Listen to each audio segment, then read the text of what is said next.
Okay, so this is stream 3, and the battles have been getting a lot better over each stream. And each stream seems to have more interesting battles. It's very good to see. I've tried to swap my teams up a bit because obviously the first two streams I kind of just used the same team just because I kind of wanted to win. Getting back into the game, I just wanted to just win. So I mixed it up a bit. The team is very similar, except I have Porygon-Z conversion Z on this team. So anyway, just to catch up with the battle, obviously it was a bad matchup. I did stay in because I didn't really want to lose momentum this early, and it worked out alright. I guess he was predicting me to switch into someone else. So yeah, he switched out to the Garchomp, and obviously so I stayed in. Didn't want to stick around for the Moonblast, so switched straight back. And this Magnezone is going to show his face a lot this match, and he was causing me quite a few issues. But I go for the Mimikyu, just because he's quite easy to gain momentum with the Trick Room set and Destiny Bond. So it gives me a free turn.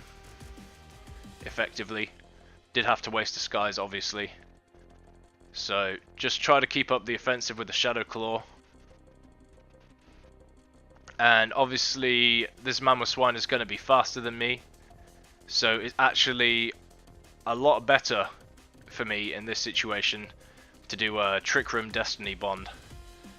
But I was thinking, after I did the Trick Room, I was thinking actually he does usually have Ice Shard, Mamoswine, so... But, again, I wasn't 100% sure about, what he would do. So I probably could have swapped into the Ice Shard and resisted it, but in the end I don't really need my Mimikyu at 1 health later on in the game. He's not really that useful at 1 health. So I just go for the Shadow Bone because it's got very good neutral coverage, and I get quite lucky on the RNG when he swaps in, because this is quite a good swap, obviously, Pyukumuku against Marowak. So, normally I wouldn't do much damage to him, as you saw on the first hit, and my Flare Blitz isn't going to do any damage either. So normally he could stall me out pretty good, but I got the defense drop. So that allows me to put more pressure on him than he can heal. So that's pretty good for now, but unfortunately I am going to get stalled out and the Trick Room is going to disappear. So I have lost my Trick Room sweep effectively. But not all is lost. At the end of the day, Pyukumuku can't actually do any damage besides Toxic. So yeah, obviously I don't have too much to worry about, and I can just keep up my pressure. So Shadow Bone obviously doesn't have very good neutral coverage when it comes to normal types. So obviously that was a really good switch. The Trick Room went down, so that allowed him to come in freely, and he's faster, so he gets a Shadow Ball off, obviously. It wasn't quite enough though, and I knew that I could stay in because his Shadow Ball isn't going to be boosted by Adaptability, and if he did want to do Conversion Z, he'd have to soak up a hit anyway. So I stayed in. It was the safest thing to do. And again, I was thinking my Marowak, he's not got much health. I might as well sacrifice him, and it worked out for me because he's predicting me to switch into Tapu Fini. So that allowed me to stay in and do a lot of damage with my Shadow Bone. So again, just stay in. Why not? I'm quite bold with a lot of my stay-ins. People don't seem to predict me being so bold. Tapu Fini versus Magnezone. And Earthquake Garchomp versus Marowak, obviously people would think, oh, surely he must switch. But anyway, yeah, Tapu Fini's able to take this hit no problem. I mean, it's, you know, it's a tanky wall breaker. Take the hit no problem.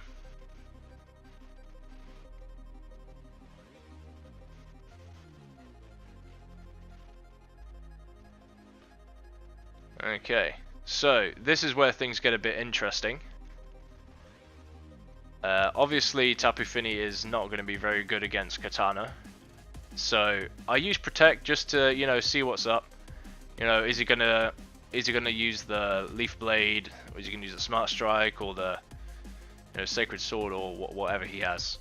So, you know, it allows me to scout his move. He is a Scarfed Katana, so, and because I saw he was using Smart Strike, I thought, okay, you know, it's neutral damage.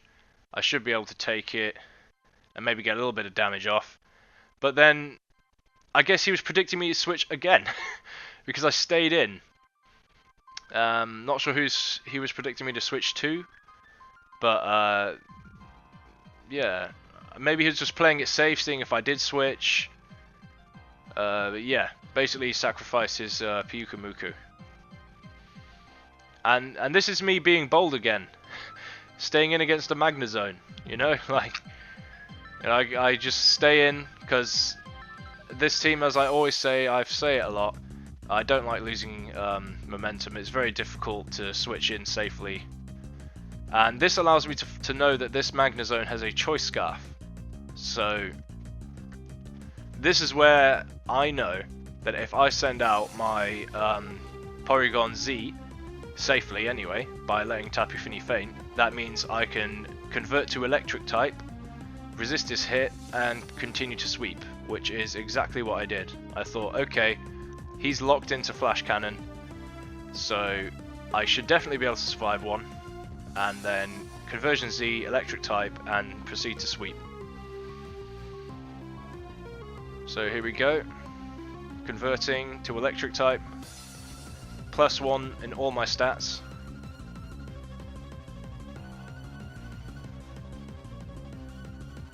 And I run Roost on this set, which allows me to, you know, obviously heal myself up, which I prefer over having, like, maybe Shadow Ball coverage, which I guess maybe sometimes I could use, but honestly, it never really is a bother for me.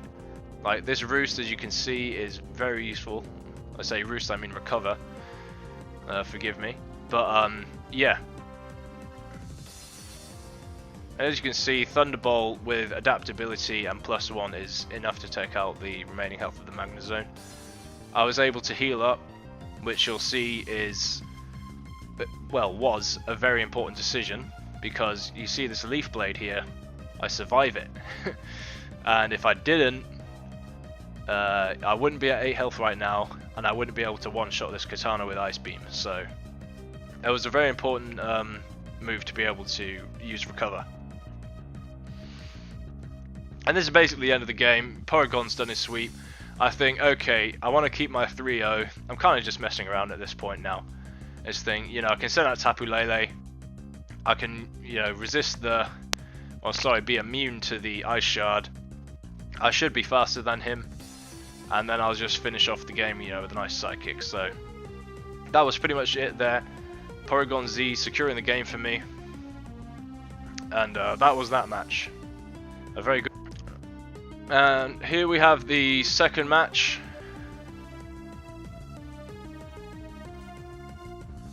In no particular order, it's just the second match of this video. I think it was actually the first one. Who knows?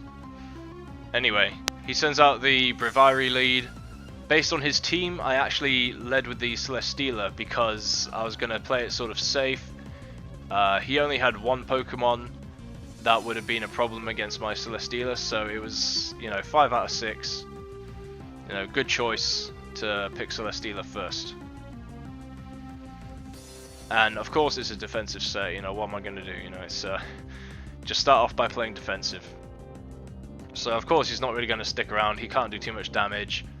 I'm just going to try and stall him out. So this is the Salazzle, which I said was the only Pokemon that could really cause my Celesteela a problem. So obviously that's a good switch. Heavy Slam still does a lot of damage because Salazzle is squishy. I sent out the Crocodile because, you know, I want to get a sweep. Maybe with Moxie, that would have been nice. So, you know, I go for the Stone Edge and I attempt my Moxie sweep with the Choice Scarf.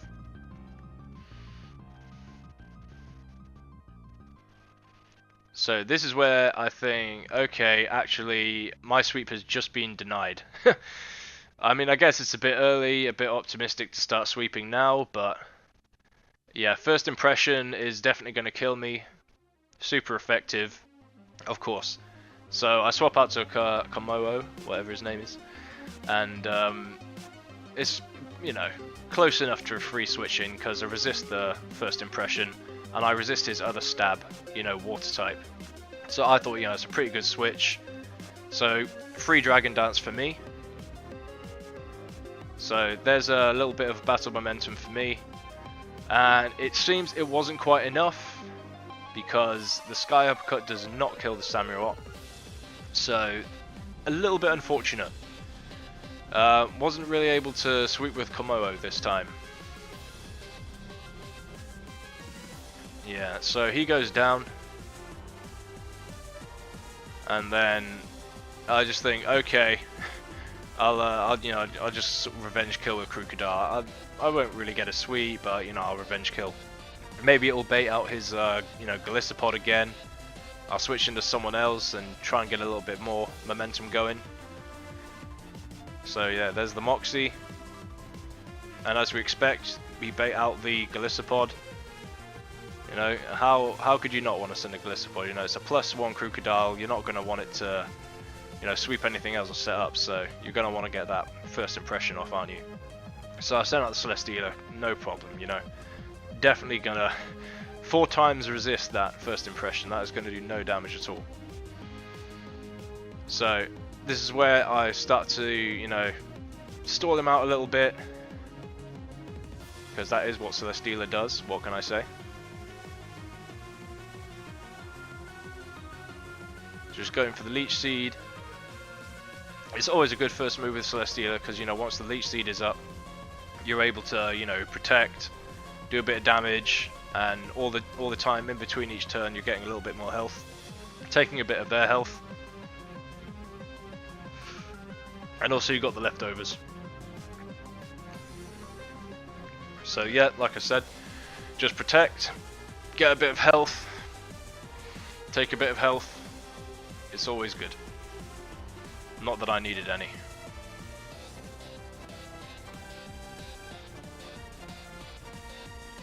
So this is the part where he doesn't really have much against me because I got rid of the Salazzle with my Crocodile earlier. So this leaves me pretty much the ability to freely just stall his team out. And that's pretty much how most Pokemon work, you know. If you get rid of their checks and counters and or counters, then, you know, they're free to do their thing. Sit in the limelight.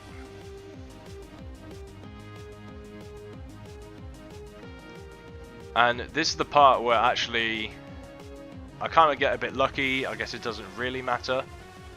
But I get the burn. So that completely ruins his ability to, you know, break me as a wall. Even though he's dropped my defense 1, you know, his attack has been cut in half. So that's not going to be enough for him, you know. And what makes it even worse is I was like, okay, he's got a burn. So this is basically, you know, like having a Leech Seed on him. So that means I can, you know, protect. He's going to lose a little bit more health. I didn't think another Flamethrower would take him down to the emergency exit, you know, level, so that he would, you know, switch out. So I thought, okay, just to guarantee that he's going to be within that range to take him below half health, I'm going to make sure that, you know, get that burn. So obviously afterwards I use the Flamethrower and it takes him below half and the emergency exit activates, so that's good. And this is what I really wanted to have Celesteela for, was Tapu Lele. because Tapu Lele can't really kill a Celesteela. I haven't actually ever had the pleasure of testing my Tapu Lele against a Celesteela, so you know, Hidden Power Fire is what I run. I don't run Focus Blast because that is just risky business. But I don't even think a Hidden Power would kill a Celesteela, you know, in one hit. So Celesteela is pretty good. So anyway, my -1 defense becomes, you know, base defense, you know, normal 0 defense after getting the kill. So that's good. Not sure what this Mimikyu set is, but yeah, Shadow Sneak, not too much damage. I'm almost assuming that's the only ghost move that they had, because obviously a Mimikyu's going to run Play Rough, but they don't always run 2 shadow moves. Sorry, ghost moves. So yeah, I was thinking, okay, maybe he has Sword Dance. Obviously he's got Will-O-Wisp, Play Rough, and Shadow Sneak. But yeah, I mean, Mimikyu is fairly squishy. Celesteela is super effective, does decent damage anyway, and got a crit this time. So that is Mimikyu out of the game pretty much, even while I'm burnt. But the good thing is Celesteela has Flamethrower, which obviously is a special move, so that's why I use it next, just in case he switches out to any of his other Pokemon he's got left, because I'll just do the normal damage. I can definitely take out Mimikyu, and his Galissapod resists my Heavy Slam anyway, so might as well use Flamethrower just in case he decides to switch out. And this is pretty much where Celesteela has just, you know, she's got the game, no problem. Galissapod, no problem at all, you know, he's burnt. I'm at +1 defense now, and I can just continue to use the Flamethrower and just finish off the game, you know, no problem at all. So I say Celesteela took up most of the screen time this match, but yeah, like I say, you know, you get rid of the one threat that can get rid of Celesteela, so you know, like a fire Pokemon, or you know, an electric Pokemon, or both depending on what they have, and yeah, you can pretty much wall anybody. So that's this match.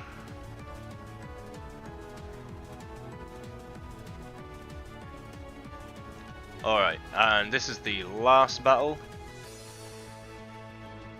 And again, another very interesting one. They're all very interesting, this stream. Lots of good plays by all. And we have the Araquanid lead versus my Salazzle lead, which is definitely not an advantageous start. So I have to switch, really, like, there's no point. Porygon-Z, you know, he's tanky, but then, you know, I find out he's not tanky enough. I think, okay, you know, if I swap into the water bubble, I'll trace it. If he uses Scald, then that's good, because then I won't get burnt. But I found he's choice banned. I see that damage and I'm like, damn, that is choice band liquidation right there. That is damage and a half. I mean, literally, that is what choice band does. So there you go. And I switch out into the Komodo because I know he's choice band. Like, it's that damage I just knew. So free Dragon Dance for me, no problem at all. Like, no problem. That is one good thing about, you know, choice bands. You can play around them, or choice scarfs, any choice item really. But if you can get someone by surprise, like obviously you did with me, then yeah, can do some problems. So anyway, go for the Earthquake, because it'd be silly to use any other move. One shot on the Aegis Slash, no problem at all. You know, +1. And I've got Life Orb too, and it's super effective damage, so Definitely getting rid of that Aegis Slash. Maybe he thought I was running like Fire Blast or something like that, because sometimes they do. Commonwealths can run that. But I prefer Earthquake. It's Dragon and Ground is a very good neutral coverage against most things that don't levitate and are made of steel. Yeah, so he sends out his Togedemaru. Clearly just sort of like scouting, getting a bit of damage. Saw that obviously I was going for the Earthquake because, you know, why wouldn't I? So that gives him a free switch to Salamence because obviously he's a flying type, he's immune to Earthquake, and he gets me down to normal damage again. Which isn't quite enough because I still managed to one-shot, which I was really surprised about. But I did find out later that this guy did bring the Mega Stone, but then he found out it was OU rules, so he didn't use it. So there was a slight, issue there. But I think, if he did have a Life Orb, it wouldn't have made a difference. So yeah, I survive a 4 times super effective Draining Kiss somehow. It's a bit crazy, but it is priority, so it did go before me because of Triage. The Earthquake did a decent amount of damage, so that leaves me the opportunity to take him down with my Salazzle with the Sludge Wave. But he's not sticking around for that. He goes back into his Araquanid, which does tank this hit pretty well, because I'm thinking, oh my god, this thing can tank hits and it can just destroy. Like, Porygon 2. Like, really? It is just, a really good Pokemon. I might have to think about using it on my team. But anyway, a second Sludge Wave is enough. He can't learn Aqua Jet, so that's a good thing. Otherwise I might have to consider switching out again. And yeah, he goes for the Toxapex. Obviously he resists both of my stabs. I'm not really gonna get anywhere with staying in, so have to switch out.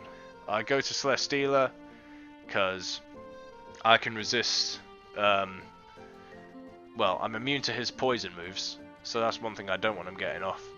And also I'm defensive and he doesn't do much damage anyway. So it gives me an opportunity to come in and stall out a little bit. He withdraws and goes for the Togedemaru. And this is where the game gets a little bit slow, because I'm trying to stall, he's trying to sort of wait me out with his, his Toxapex, stall me out a bit with Togedemaru, and the game slows down a little bit. But the basic idea is I've pretty much, as with the last match, got free roam with Celesteela. There's not much you can do right now.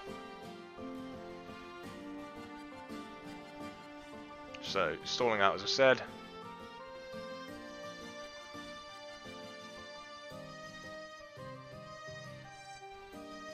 And it's pretty much just a waiting game from here.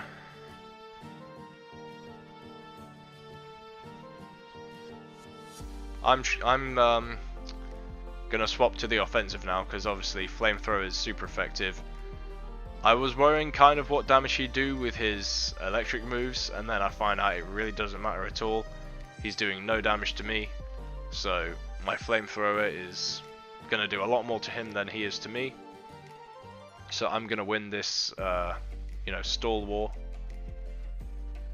And I've sped up the battle just towards the end here, because I don't have much to say, and it is pretty much just, yeah, like I say, it's just a little stall match.